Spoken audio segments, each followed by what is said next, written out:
So if they don't go get Mims there with their first round pick, you laid out some players that you thought potentially might be there. Also, I was talking with Eric Crocker, and he had Darius Robinson as a guy that he thought the 49ers could look at. One, because I guess he's a good run stopper, D-line. 49ers love to draft D-line. Yeah. What do you think about him? He's looked at as an Eric Armstead replacement in that he's a hybrid guy that can play outside, inside. And he does well against the run. The problem is that he's slow. He doesn't have the burst off the line that Chris Kasarik likes. Yeah, they like that ability to have that second step, right? Right. They want to have somebody that penetrates quickly into the offensive line. But beyond that, I think that Robinson is overrated. He got a lot of wow treatment from his practices at Mobile, but in those practices, he used a lot of the field, and it wasn't duplicating a game situation.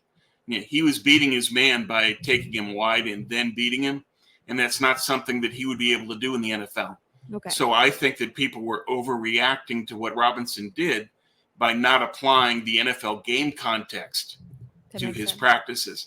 I'm not a Darius Robinson fan. I don't want him. But there's a lot of people that do. And I think that part of it is that these national folks that are doing these mocks, they're looking at it and saying the Niners need to replace Armstead, therefore Darius Robinson. The Niners need a tackle, therefore Tyler Guyton or Jordan Morgan. They're not thinking as the Niners would in terms of you've got this position, now what? You know, I think the Niners are looking at it more in terms of who drops that we would value, who's the best available at 31.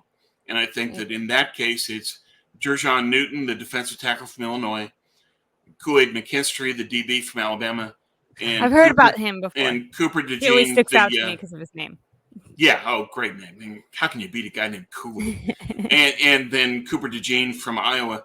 Though I'm fearful now that DeJean will get picked. He moved his pro workout day from the 15th to the 8th, and that shows a lot of confidence in what he can do. So he must, he's coming off of a leg injury, so he must be very confident that he can now produce the 40 times and do the drills that the NFL is going to want to see from him. And that's what's been holding him back. That's why in the mocks, he falls to the Niners at 31. I don't think he will now. I think he'll have a good workout in the 8th, and that's going to reestablish DeJean, and he's going to get picked in the early 20s, and he'll be gone.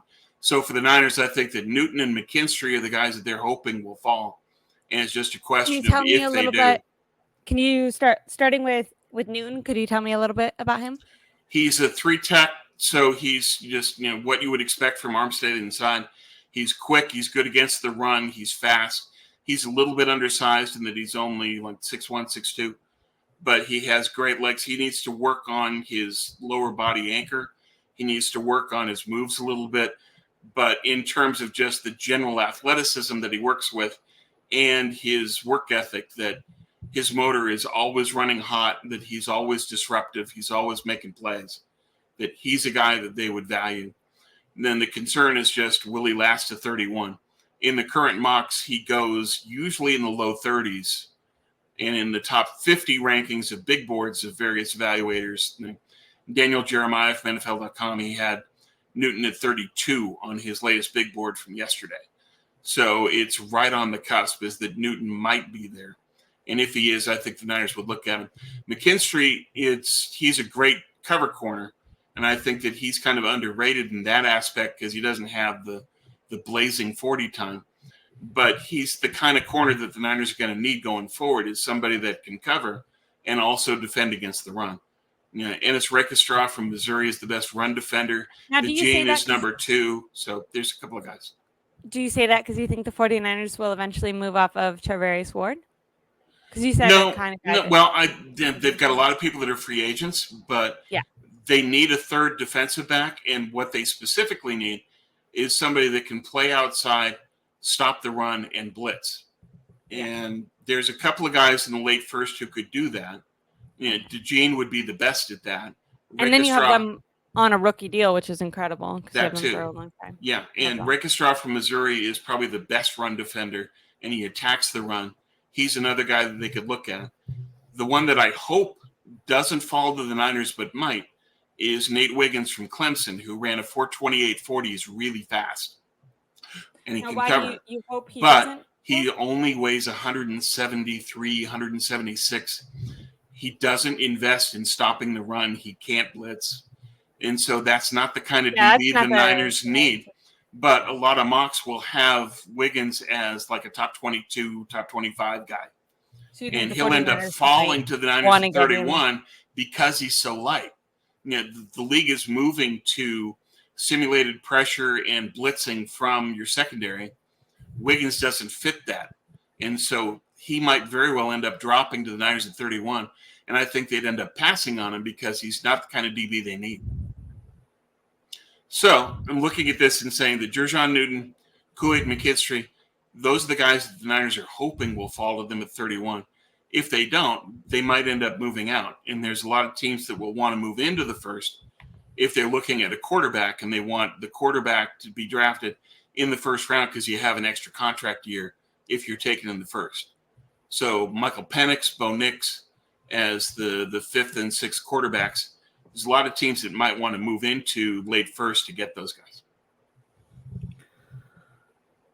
I don't want them to trade back, though. I don't like the idea of that. It depends on who they have as on their board and who they value. If you're at 31 and Newton is gone and McKinstry is gone and you're not completely sold on Rakestraw and you don't really like Jordan Morgan, then what? And so it might be that they want to move back to get extra picks later on. Because a lot of the draft, the value of the draft, there's a couple of sweet spots.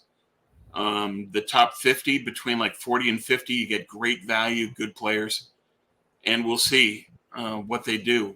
But there's also another one that's another sweet spot in the third.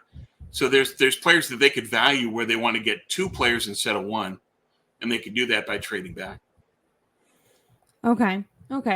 Now, can you tell me a little bit about Kool-Aid, McKinstry? Kool-Aid is, I don't know exactly how he got his nickname. I don't know, but it's from childhood. I like that. That's the most important thing about it. Yeah. He plays for Alabama, and they had the best pair of defensive backs in the country with Terrion Arnold and McKinstry. I think that McKinstry is probably the second best cover corner in the draft. That Arnold and McKinstry and Quidyon Mitchell are the top three, and it's who's second, who's third, you don't know. So McKinstry is great in terms of covering his man. He does that exceptionally well. In the run D, he's not as big as you would want, but he still commits to it. He still will make the effort to make the plays, make the tackles, and he's technically sound as a guy that played at Alabama, where he knows how to tackle and he can get that done. So McKinstry would give you an outside cover corner that's truly elite, a guy that can be a lockdown number one cover corner. That's what he would provide. And you talked about Eric Crocker. You talked to Eric about these things. Who's his top cover corner in the draft? Kool-Aid McKinstry. So that tells you a lot, that when Crocker is saying that I love this guy as a cover corner, that's coming from someone who knows. That's a good reign of endorsement. Now, really quick, right. Mr. Corey said 49ers need to draft an offensive tackle in the first round. Only one taken in the first 20 years. Since we were just talking about cornerbacks and we talked a little bit about defensive linemen. I saw Corey also joined just a little bit ago. So we did talk about how both Tom and I agree. We would love for their first 1 to 3 picks, depending on if they consolidate 2 of them in order to move up in the draft, to be on the offensive line. We would be team that we think that the old organization with Eddie DeBarlo and Bill Walsh and John McVay would be open to doing that, but we are just talking about these options because we're not sure that the 49ers would be actually willing to do something like that. Okay. And then Chris A says McKinstry was given the nickname Kool-Aid by his grandma when he was born. That's awesome. Oh, cool. Okay. I love that. My grandma, I wonder if it's just like a grandma thing. I used to drink Kool-Aid at my grandma's. Oh, nice. She used to have all the little like the Kool-Aid man. That's cool. Thanks, Chris. All the powdered drinks. I wonder if powdered drinks are like a grandma thing. My grandma had Kool-Aid, which you mix with water. And then she also had tea. Like it was like powdered tea. And she had this little cupboard where she had the Kool-Aid container, she had the tea container, and she had Magic Shell. Do you know what that is? Like the hard chocolate? No. It's like this hard chocolate. You can I make it nowadays just with like cocoa powder and like a little bit of coconut oil. And then if you put it on ice cream, it solidifies. And that's like a healthy way to do it. But they definitely sell it at like Walmart. It's called Magic Shell. And it's like sugar and processed oils. And more sugar. Yeah, and more sugar.